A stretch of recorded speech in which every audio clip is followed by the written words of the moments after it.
lebih dari sekadar kaki yang tak bisa melangkah. Banyak orang tahu bahwa aku tidak bisa berjalan. Mereka tahu aku membutuhkan bantuan untuk berpindah tempat. Tapi sebagian besar dari mereka berhenti di sana. Mereka pikir, oke, kakinya lumpuh. Itu saja.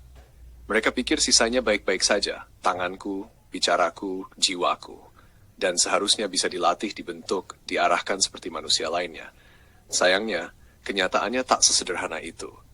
Apa yang tidak mereka lihat adalah perjuangan batin yang jauh lebih rumit daripada sekadar tubuh yang tak bisa berdiri. Mereka tak pernah merasakan sensasi ketika tubuhku bergerak sendiri tanpa kendali. Mereka tak pernah tahu bagaimana rasanya ingin menjelaskan sesuatu, tapi nada suaraku meninggi, lalu mereka menyangka aku sedang marah, padahal aku hanya sedang bersemangat, gugup, atau bahkan takut.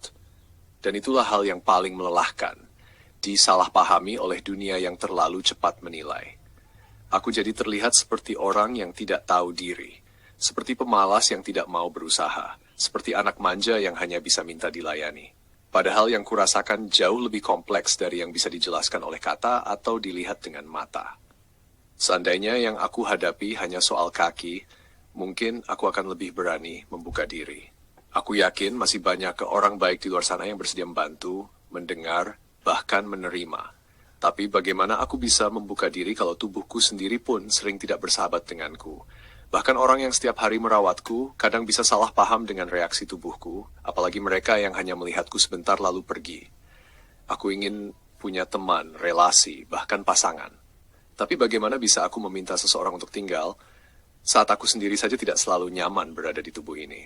Aku tahu mungkin mereka hanya melihat aku saat sedang baik-baik saja, saat nada suaraku netral, saat tubuhku sedikit lebih tenang.